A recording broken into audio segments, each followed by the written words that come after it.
Hi class. We are on our last bit of the semester. This week and next week is the last 2 weeks of class. So I've gone ahead and I've opened up all the modules. I did that a few days ago and I did send you an email with that, but I'm making a video just to remind you that July 30th is the last day of this course. And all your work has to be in by July 30th. And we are at the tail end of the semester, and that means that you need to focus very hard and get your work done. This week we're going to focus on the difference between fiction and nonfiction, and I like to give this assignment because it's really an important distinction to make, especially in writing as well as in critical thinking, to know the difference between fiction and nonfiction. And so you have 2 chapters in Think and Create that look into those ideas. And so you can look at the fiction stories, which is made-up stories about the American dream, or the nonfiction, which looks at different topics. And you get a choice of what it is that you want to write about.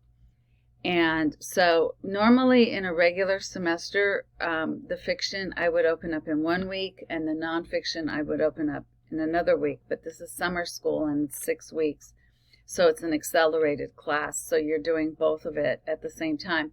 But I think it's also really good that you're doing both of it at the same time, because you can distinguish the difference between fiction and nonfiction. In nonfiction, it deals a lot with facts, and nonfiction is true stories, and they're articles. Fiction does not deal with facts. It deals more with feelings and emotion. So it's a very good thing as a critical reader to know the difference, and to be able to note those differences in your writing and in your analysis of what it is that you're writing about. So definitely a fiction piece would be analyzed much different than a nonfiction piece that is based on true stories and real facts. So what you want to do is you want to do your research, and you want to add facts to your ideas.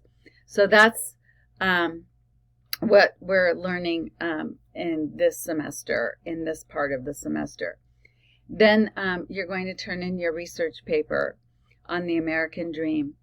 And it should not be very difficult for you, because you've already looked at the different aspects of the American dream in the last few weeks when you've been doing this class. We've been talking about education. We've been talking about the world of work. And we're also talking about role models and advertising and the media, which is all under the umbrella of the American dream, because part of the American dream is to have a good education, a good job, and to have a nice, secure family and good relationships with your community. So you can take any aspect of that to incorporate into your research paper. So actually you've been working on your research paper this whole semester. So I hope you have a good week, couple of good weeks. We are ending this class on July 30th. Just as a reminder, if you have any questions, send me an email. Please make sure and look at those modules very carefully. And if you have any questions about the modules, you can always send me an email. All right. Have a nice week. Bye.